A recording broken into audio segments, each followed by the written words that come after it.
Здорово, танкисты, всем привет, с вами Серега, с вами Индомит, и сегодня у нас очередной обзор танков нашей любимой игры World of Tanks. Сегодня у нас на обзоре Альпийский Тигр. Ух! Да, тяжелый танк китайский, прем-танчик 8-го левела, который вы сейчас можете купить в боновом магазине за боны. Да, за боны. Ну и у нас сегодня полноценный гайд по этой машине, обзор. Давайте разбираться, а хорош ли этот танк и как он фармит вообще серебро. В принципе, у нас сегодня будет бой на этом танке. Бой будет чисто на основном типе снаряда, на ББшках без голды. Посмотрим, как фармит. Вот. И предлагаю, конечно же, начать данный обзор с бронирования Альпийского Тигра. Погнали. Итак, наш Альпийский Тигр, Collision модель, давайте разбираться. У нас такой небольшой щучий нос есть, небольшой. По сути, это вообще китайский танк ВЗ-111, да, 8-го только он левела, вот.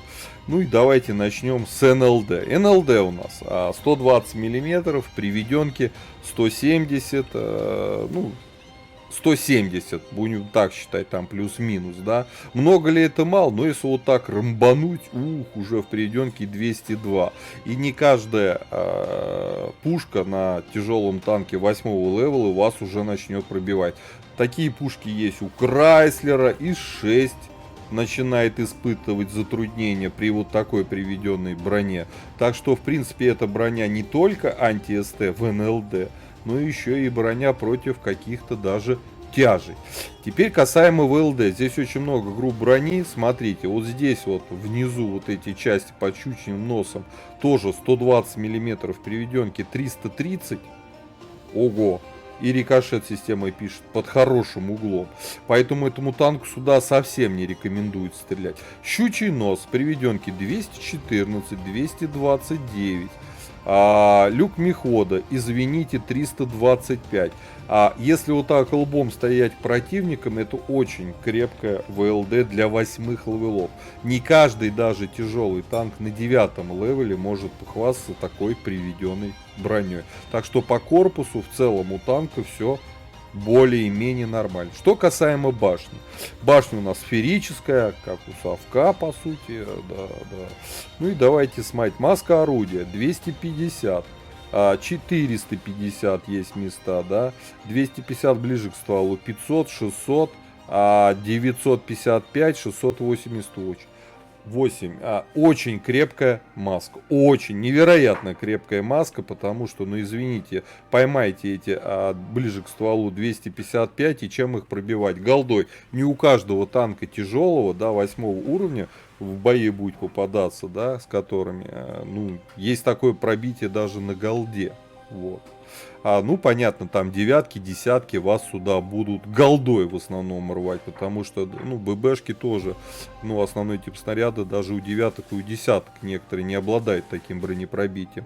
А сама башня 328, 400, 400, 465, ну, жуть. Короче, сколько брони. Здесь 500, 600, 700, все, вся башня невероятно крепкая. Омрачает всю эту ситуацию в лоб. После корпуса и вот этой крепкой башни, это два лючка, 181, 166. Броня тоже присутствует, она такая анти-СТ, конечно, но тяжи, понятно, уже будут простреливать.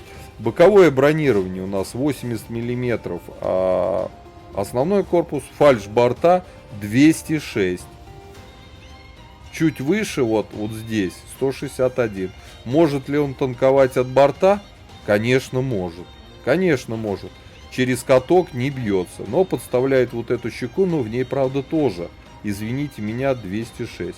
Короче, бронирование у него шикарное. И как прямо вот для тяжелого танка можно и от борта, и в лоб потанковать. Ну, лючки, понятно, они есть. Но они есть у большинства танков. Что тут говорить. Так, с броней разобрались. Давайте смотреть его орудие.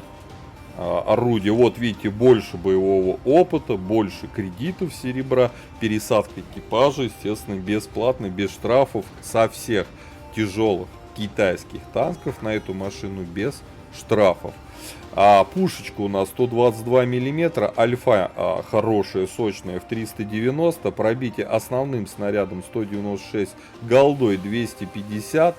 Заряжается пушка, вот как по мне, минус этого танка все-таки это зарядочка пушки. Вот, ДПМ 1872, точность, ну, 42, понятно, ну и почти 3 секунды время сведения. Танк ближнего боя, тяжелый, что тут дальше рассуждать. По поводу оборудования. Я очень часто на тяжелые танки ставлю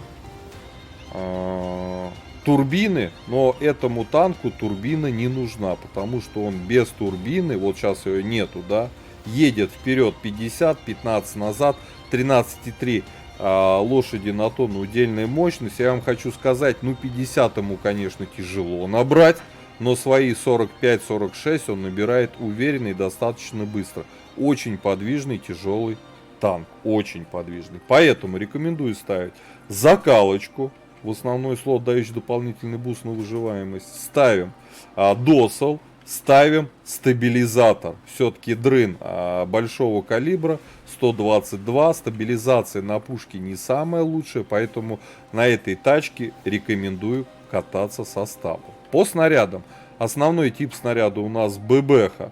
Скорость полета минимально комфортная 800 метров в секунду. Голда у нас кумулятивная, летит, как по мне, медленно, 720. Но этот тип снаряда в основном нужен для стрельбы в упор, когда нужно пробить тяжело бронированную технику. По снаряжению ремка, аптечка, огнетушитель обязательно ставьте автоматически. Я себе позволил поставить доппаёк, чтобы максимально раскрыть потенциал этой машины. Экипаж у нас 4 члена экипажа. Перки вы сейчас видите перед собой. Таблички.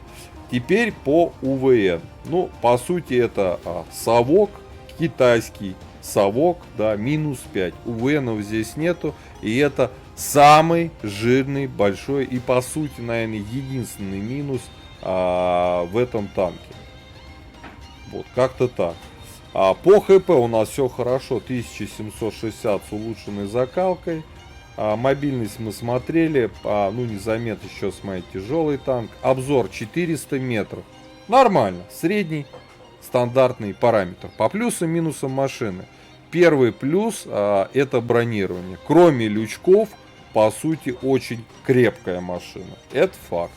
По подвижности однозначный плюс даже без турбины. По пушке плюс и минус.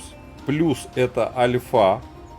Плюс это ну, неплохое пробитие, понятно, что на голде, но поскольку мы его рассматриваем как фарм для серебра, там стандартный параметр, да. Но альфа хорошая. К сожалению, вот с УВНами не самое все хорошо обстоит, поэтому плюс и минус. По обзору плюс, тут все тоже замечательно. Вот. ПХП тоже в принципе плюс. Поэтому этого танка, на мой взгляд, плюсов больше, чем минусов. Но единственное, это, конечно, УВН. Кто любит играть на танках и пушкой, чтобы там, ну, хотя бы минус 8, а лучше минус 10 был, тогда эта машина не для вас и не про вас. Предлагаю уже отправляться в бой, посмотреть, как альпийский тигр фармит серебро в современном рендере. Погнали! Так, обзор боем у нас альпийский тигр. Прям танчик 8 уровня. Тяжелый танк Китая. За боны можно сейчас его приобрести. Боны в магазине 8000.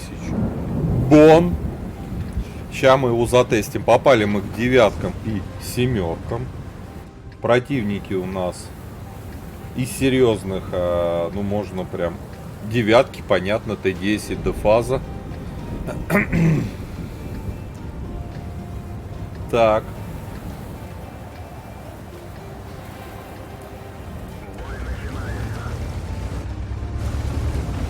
Есть одна артуля.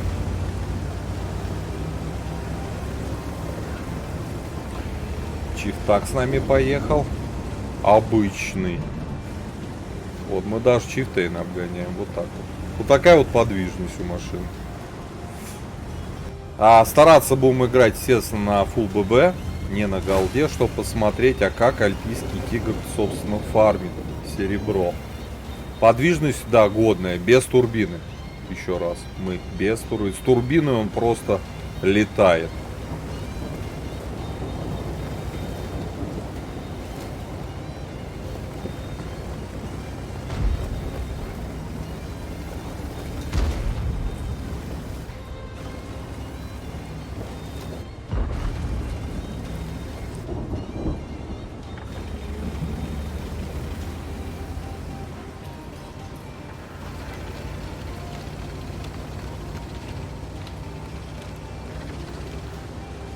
Все, попробуем проехать на скеле.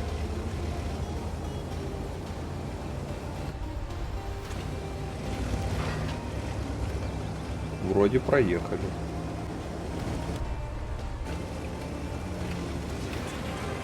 Так, не показываемся. О, кто-то там есть.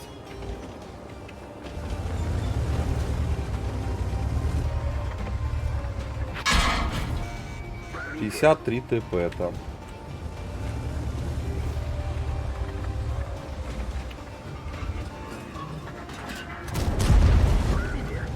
Пробитие. Здорово, родной.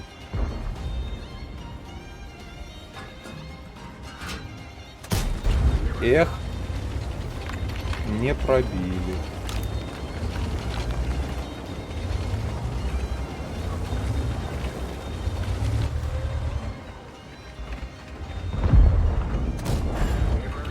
Не пробили.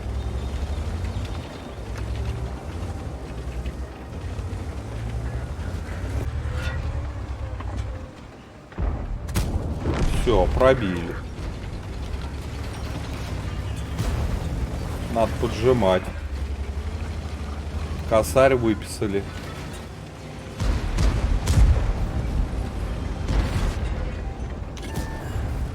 Пробитие. Фазочку фармим, да. Хорошо ее оформили.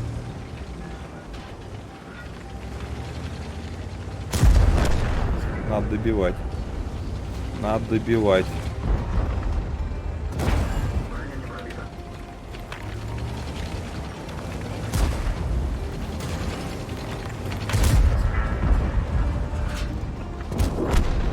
Добили.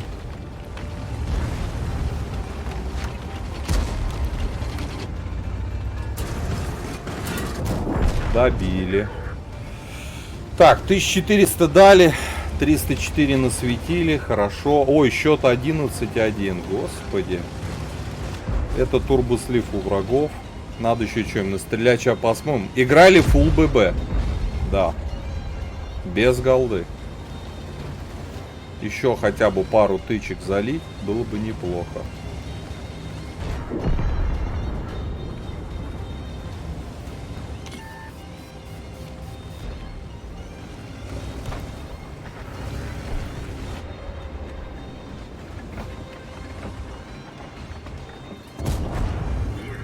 Дали тысячку. Хорошо, поджимаем дальше.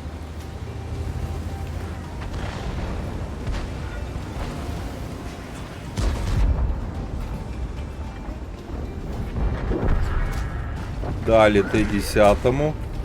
Девяточку фармим. Можно принимать. Он последний. Сводимся. Есть. Хорошо. 2700 мы сделали в этом бою. 700 насветили. Сумма 3400. Сейчас посмотрим, что у нас по фарму. О, получилось. Без голды отыграли. Хороший уверенный бой. Так. Хорошая подвижность. Неплохая броня от борта. Конечно, корпус такой себе. Не прям огонь. 123 тысячи нам начислено. Давайте смотреть. Начислено за бой 94 тысячи. Из них 28 это боевые выплаты. Поэтому по сути 94. Расходов у нас получилось сколько? 32-34 тысячи. То есть по сути 60 чистыми было бы.